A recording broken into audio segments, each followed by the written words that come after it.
Ladies and gentlemen, you are not ready for this.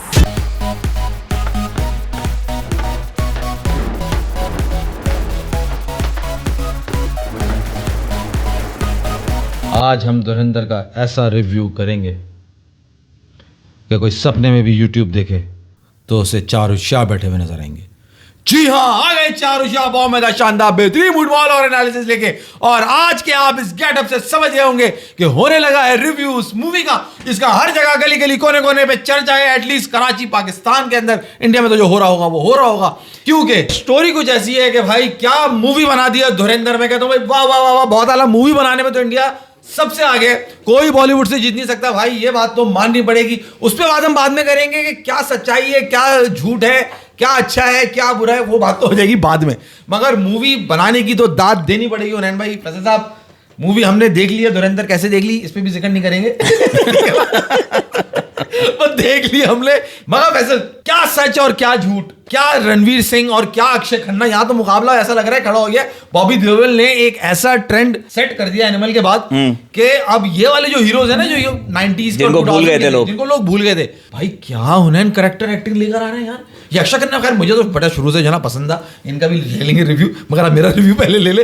Akshay Khanna मुझे पसंद था, वो जैसे करके वो करता था और ताल में जो उनका रोल था। अक्षय खन्ना ने खुद ट्वीट किया है कि भाई जिस वक्त मुझे पसंद करना था उस वक्त किसी ने पसंद किया नहीं, बेचारे को किसी ने पसंद। और जब ये जा गई तो मगर यार क्या करेक्टर निभा के गया। Although it was not that similar to Rahman Baloch था, मगर जो उसने अपना जो एक नया गेटअप वो लेकर आया, दैट वाज गुड। अबे एक्टिंग तो माहिर है ना ये लोग, एक्टिंग में माहिर है भाई, मूवी बनाने के लिए 10 में से 10। रणवीर सिंह की जो एक्टिंग है, रणवीर सिंह के जो गेटअप है, वो तो लग रहा है ना कि यार वाह क्या सेटअप दिया है। अब वो स्पाई तो दिखा दिया, मगर वो था कहां, ये पाकिस्तान। अब तो उस रियलिटी अभी हम स्टोरी की, अब कहानी की बात कर रहे हैं। अच्छा, अभी कहानी की बात करो, अभी रियलिटी में मत जाओ कि वो आके कराची में घूम रहे, लड़की स्कर्ट पहनी है, मोटरसाइकिल में घूम रही है। ये कराची 40 साल से तरस गए थे कराची को देखने के लिए। कहां हो रही है डिस्को पार्टी, डांस पार्टी उन्हें यार। ये रियल इवेंट्स में इन्होंने जो अगर एक बंदा अपना डाल दिया तो वो बहुत मुश्किल है आपको उसको पकड़ना। जिस तरह उन्होंने एक बहुत सारे कैरेक्टर्स रियल हैं, आपने देखा, उसमें उन्होंने जो है ना वो पाए अपना डाल दिया। उसकी ये जस्टिफिकेशन वो देने की जरूरत भी नहीं है ना कि ये कौन था, क्यों था, क्योंकि वो कोवर्ट ऑपरेशन था, तो उसमें तो रिवील नहीं किया जाता कि कौन होता है स्पाई। यार हुनैन भाई बात समझो, आप उठा के देख लो रहमान बलोच का और लियारी के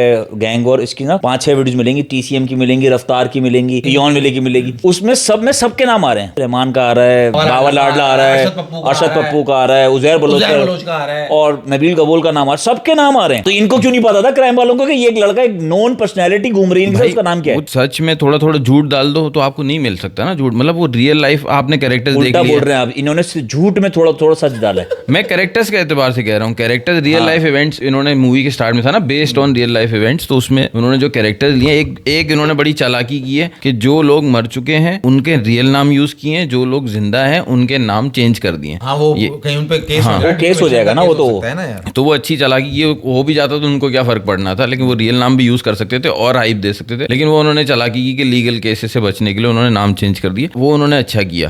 खैर, और अक्षय खन्ना ने जो एक्टिंग की है ना, वो जितना कैरेक्टर था उससे अच्छी एक्टिंग करके गया। कैरेक्टर उसको विलन का दिया था, वो हीरो बन के गया है मूवी में। आपको कास्टिंग कैसी लगी? जो रहमान डकैत का जो रोल है उसमें जो अक्षय खन्ना को कास्ट किया, वो कास्टिंग कैसी लगी आपको? यार मैं रियल उसकी इमेज जब देखूं ना, रियल पिक्चर रहमान की, तो उसमें देखो यहाँ पे उसके एक वो जो बनता है ना इधर, हाँ, वो एग्जैक्ट अक्षय खन्ना का भी वैसे ही बनता है मेरे ख्याल से, वो देख के।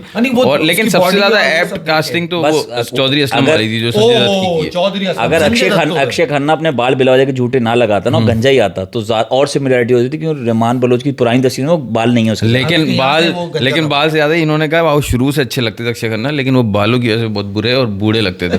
ये जो इन्होंने बाल लगाया उसके से हैंडसम बहुत लग रहे थे, कभी किसी मूवी में इतने हैंडसम नहीं लगे। एक्टर अच्छा, लेकिन वो एक आंख बंद करके जो एक्टिंग करता है ना, यही तो स्टाइल है ना उनका, उसकी बहुत, वो कहते हैं नहीं, मैं आपको बोला बाल इतने इंपॉर्टेंट है। वो जो उनका एंट्री सॉन्ग चल रहा है ना, हर जगह रील में चल रहा है एंट्री सॉन्ग, वो आप उनसे से बाल निकाल दो, एंट्री सॉन्ग फेल हो जाएगा। मैं सही बता रहा हूँ, जाहिर बात है गंजा। अच्छा पता है आपको, वो जो डांस कर रहा है ना, वो एक्सटेम्पोर किया उसने। ये सुना है मैंने। हाँ, वो जो उजैर बलोच बना हुआ है ना उस मूवी में, उसने बताई ये स्टोरी कि उन्होंने कहा कि मैं जो हूँ इस पे डांस कर सकता हूँ, उन्होंने कहा करें। मगर यार अगर हम देखें कि जो कैरेक्टर अक्षय खन्ना ने रहमान बलोच का निभाया है, शोखी और वैसा नहीं दिखाया। अच्छा, जो रहमान बलोच की जो वीडियोस या जो ना मीडिया से जो सुनी है, वो कैरेक्टर थोड़ा एग्रेसिव है। उसके अंदर उसको दिखा रहे हैं कि वो बड़ा कूल है, मतलब वो काम दिखा रहे हैं उसे, कूल नहीं मतलब काम दिखा रहे हैं कि वो बड़ा सोच विचार कर रहे हैं। हालांकि जो उनकी हिस्ट्री रही है वो सोच विचार तो करता ही नहीं। नहीं, बात आप समझे, अपने कैरेक्टर को, जो उनका अपना एक्टर है, जो अपना स्पाई, उसको हाइप दिया है ना कि सब उसने किया, हाँ, सारा उसने उसने बचाया, करवाया। उसका प्लान था, उसने आइडिया दिया। वो बेसिकली वही कि हम कर रहे थे। एक्चुअली अगर तुम क्लाइमेक्स पे आ जाओ जहां चौधरी असलम जिसका एक टैका और जिसका नाम जो लियारी गैंग वॉर के अंदर बहुत ही जिसका अहम किरदार था, उसको दिखाया है कि वो आखिर में रहमान बलोच और उसकी जो वो फाइट हो रही है वहां पर आके जो उनका स्पाई है वो उनको बचा रहा है, चौधरी असलम को, और वो रहमान बलोच को। और चौधरी असलम का मशहूर था कि भाई वो बुलेट प्रूफ जैकेट नहीं पहनता था। और फिर वही बात, वो कह रहा है तुम में से हमजा कौन है? क्राइम रिपोर्टर कह रहा है कि यार आप हम ही से पूछ लेते, हम ही आपको थोड़ी लाइन बता देते। ये एक मेन आप एक आदमी लेके चलो जो सारी प्लानिंग उसकी है और किसी के पास कोई नाम ही नहीं है यार। वो तो खैर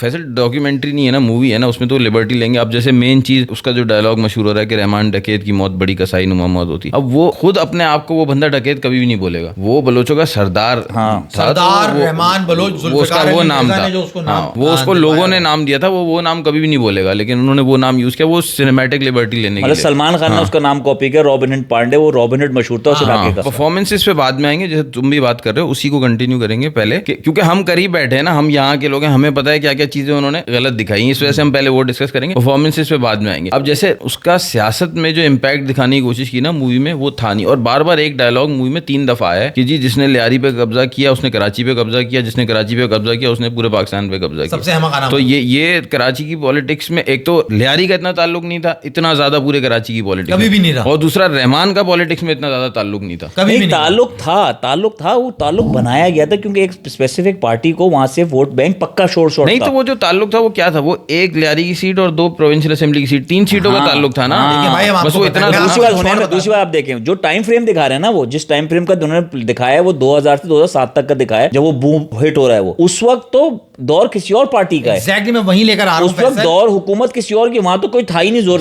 जो ये बेसिकली दिखा रहे हैं ना कि कराची की जो पाकिस्तान की सियासत जो है वो लियारी से चलती थी, ऐसा नहीं था। कराची की सियासत जो चलती थी ना इटसेल्फ, वो एक जमात थी, अभी भी है। लियारी की जो पॉलिटिक्स थी वो लियारी तक महदूद। रहमान कभी भी खुद इटसेल्फ जो है ना पॉलिटिक्स। हाँ, अच्छा, वो कह के आके कह रहे हैं कि लियारी वालों को रहमान का सलाम, ऐसा कभी भी नहीं हुआ। ऐसा कभी प्लेटफॉर्म पे नहीं बोला। सामने तो वो मंजर आम पे तो वो आया ही नहीं है भाई, वरना उसकी रिकॉर्डिंग्स होती। उन्होंने ये बनाया क्यों है? इसमें उन्होंने बनाया इसलिए कि उनका एजेंडा है। ये जो डायरेक्टर है इस मूवी का, उसने पहले उड़ी की बनाई थी, जब सर्जिकल स्ट्राइक थी उस पर मूवी बना दी। अब उन्होंने अभी जो हालात खराब है, हमने जो कुछ किया उसको उन्होंने काउंटर करना था, उस पर उन्होंने मूवी बनानी थी, वो उन्होंने मूवी बना दी। ये सबसे मूवीज में ही होता है। हम क्रिकेट पे एनालिसिस जब भी करते हैं हम बोलते हैं जब भी जवाब देना होता है मूवी बना देते हैं। अब लेकिन उसमें जो इन्होंने जो काम किया है, जो मूवी के तौर पे इन्होंने सही किया है, बलोचिस्तान इनके गवर्नमेंट का एजेंडा है। ये जो बनाया है वो बेसिकली बलोचों को भड़काने के लिए बनाया है। दूसरा, लियारी को इन्होंने इंपॉर्टेंस इसलिए दी है, जैसे पीपल्स पार्टी की बेनजीर जीतती थी लियारी से, उसी सीट से वजीर आजम बनती थी, तो वो सीट इस वजह से वो उसको कह रहे हैं पाकिस्तान पे इम्पैक्ट करती है। और दूसरा एलिमेंट तुम कह रहे हो बलोच वाला, वो एलिमेंट यही दिखाना चाह रहे हैं कि बलोचिस्तान जो है, वो कहता है ना शुरू में कि जब से आजादी हुई है बलोचिस्तानों को आपने अपना हुकूक दिलाया। इनसे पूछो कि अपने जो मुल्क में, इंडिया से बाहर निकल के आते हैं, इनको शौक है हम पे बात करने का,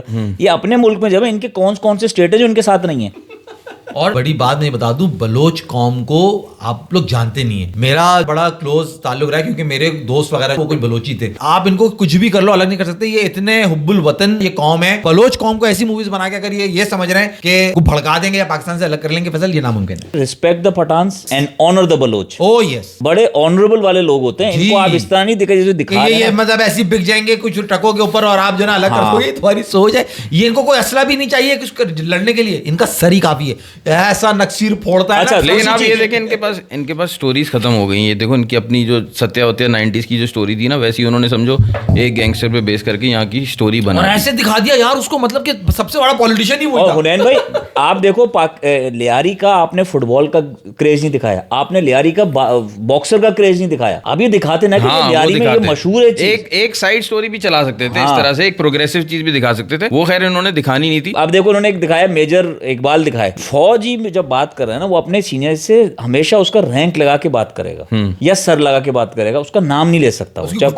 हाँ, वो ले ही नहीं सकता ना। वो कह रहे हैं कि जब कतर की वॉर हुई उसके बाद जियाउल हक ने ये कहा, वो जियाउल हक कह ही नहीं सकता, वो कहेगा जनरल जियाउल हक ही कहेगा। और आम आदमी कह रहा है तो वो क्यों नहीं कहेगा? वो कह मेजर दिखा दिया उन्होंने, क्योंकि वो नहीं ले सकते ना नाम। अगर उन्होंने नाम ले लिया जनरल जियाउल हक तो उनको बोलना पड़ जाएगा ना जनरल जियाउल हक। फिर क्रिकेट को सीटों में हाथ तो मिलाते नहीं, पूरी मूवी में पाकिस्तान के झंडे लहराते नजर आ रहे हैं। मूवी बनाने के लिए तो कुछ भी कर सकते हैं ना यार, ये बात तो तुम्हें माननी पड़ेगी ना कि आप ये समझ रहे हैं कि कराची का इम्पैक्ट पूरी सियासत पड़ता है, ऐसा नहीं है। देखो उनकी ऑडियंस जो बैठी है ना, वो जो बताएंगे वो एक्सेप्ट करें। उनको जब तो हम ये सच बता रहे हैं। हाँ, उनको रियलिटी, टाइमलाइन में बहुत फ्लॉज हैं, रियलिटी नहीं है उसमें, झूठ बहुत है। आप जो सवाल पूछ रहे थे ना, मुझे ऑब्जेक्शन वहीं से स्टार्ट हो गया कि यार मैंने जितनी वीडियोस देखी ना, उसमें उस कैरेक्टर का कहीं ना कहीं नाम होना चाहिए था, अगर इतना इंपॉर्टेंट रोल था उसका। लिया मैं आपको ये बता रहा हूँ, रियल कैरेक्टर्स में उन्होंने बीच में एक ये फिक्शनल कैरेक्टर डाला, ये रियल नहीं है। तो फिर उन्होंने नहीं किया ना, कुछ नहीं किया कुछ भी भाई, उन्होंने अपना फिक्शनल डाला है। तो वो जो मैडी बैठे यूं करा के बात बोल रहे ना कि वो हम ख्वाबों में भी बैठे, सपनों में भी नजर आने चाहिए, बोला ऐसा नहीं है भाई। भाई वो एंड में जो वो चौधरी असलम को जाके, जो संजय दत्त का कैरेक्टर है, वही वहां पे ले जाते हैं। वो तो मूवी में ये दिखा रहे हैं ना कि वो मरवाता है, जबकि असल में तो ऐसा नहीं था ना। ऐसा कुछ भी नहीं था, ऐसा कोई नाम भी नहीं था। जितने लोग जब वो को मारा गया था, जितने लोग उस गाड़ी में थे, उन सबके नाम है, उनमें ये है ही नहीं कैरेक्टर।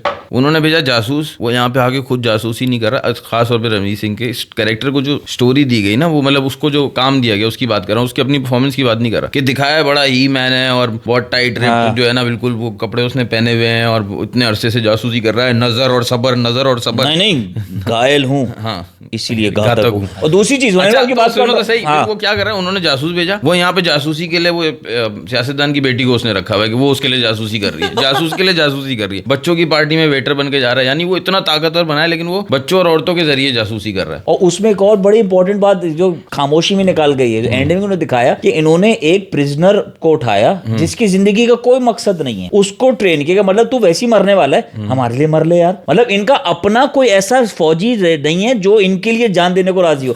एक मरे हुए आदमी को उठाया यार, वो कह ना खोदा फाड़ा निकला चुका, वो भी मरा हुआ, उसको निकाला यार भाई प्लीज तू भर ही रहा है ना, हमारे लिए मर ले यार। प्रीक्वल में एक तरह से इन्होंने मूवी बनाई है। वो एक जो पहले मूवी थी ना 2014 या 16 में बनी थी, उड़ी जो मूवी थी, उसमें एक कैरेक्टर दिखाते, वो लड़की होती है, उससे जो है ना फौजी पूछता है कि आपकी शादी है, आप मैरिड हुई, मैरिड है आप, तो वो बताती है कि हाँ मैं मैरिड हूँ, आप मेरे हस्बैंड का नाम वही है जो एंड में उसका दिखाया, रणवीर सिंह का एंड में नाम दिखाया। ओह अच्छा। हाँ, वो उस मूवी में जो पहले मूवी बनाई है ना, उसमें उसका बताती है कि वो मेरे हस्बैंड थे और वो जो है एक ऑपरेशन में उनकी जो है डेथ हो गई। अच्छा, अब एक फ्लॉ बता दूं आपको, एंड का सीन याद है आपको?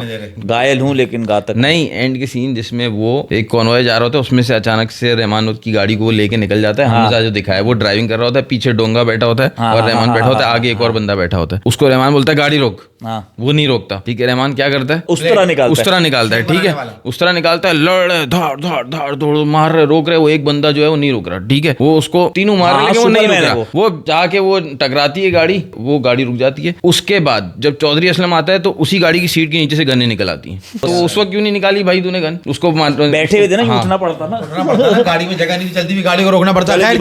रियलिटी और मूवी में बिल्कुल उतना ही फर्क था जैसे दो मुल्कों की बीच में एक दीवार का फर्क होता है ना, लग तो सेम रही होती है, मगर फर्क सिर्फ ये होता है कि लाइन खींचने तो जो ना दोनों अलग अलग हो जाते हैं। आपको एक्टिंग कैसी लगी संजय दत्त की, रणवीर सिंह की, और खास तौर पे वो जो एक सियासतदान का कैरेक्टर जो कर रहे थे राकेश बेदी, जो उनके हाँ ड्रामा एक्टर है, उनके थिएटर एक्टर हैं यार। डायलॉग जो है ना, उन्होंने डायलॉग ना वो अपने आप को दिखाने के लिए ना बहुत ज्यादा डाल दिया। मूवी को स्टोरी लाइन लेके हर जगह डायलॉग घुसड़ने की जरूरत नहीं होती कि वो हर जगह घायल हूँ इसलिए घातक हूँ, कसाई में ऐसा नहीं करेंगे तो मेरा इख्तिलाफ इस बात से, तो मूवी कैसे बनी? बॉलीवुड कैसे, बॉलीवुड कैसे कहलाएगा? यहाँ के उन्होंने रियल कैरेक्टर्स लिए, उसके बाद वहां पे जो अटैक हुआ था 2001 में 2008 में, उसकी रियल वीडियोस वो दिखा रहे हैं, कनेक्शन बनाना चाह रहे हैं ना, तो वहाँ के लोगों के लिए तो बहुत अच्छी है, बहुत अच्छा रिसेप्शन मिलेगा इसको वहाँ। हाँ, मगर लेकिन एक और बड़ी इंपॉर्टेंट बात, जब उनको इन्फॉर्मेशन मिल गई थी तो तुम लोग ये सोचो, हम पे तो आ जाओ, अपने पे सोचो कि तुम्हारे कितने लोग इन्वॉल्व हैं जिन्होंने वो अटैक होने दिया, उसमें ये दिखा दिया उन्होंने। अच्छा, बेस्ट सीन बता दो आपको कौन सा लगा? मुझे तो लगा, मैं बता दूं, संजय दत्त का एंट्री सीन जिसमें हवा हवा गाना चलता है, वो हवा हवा,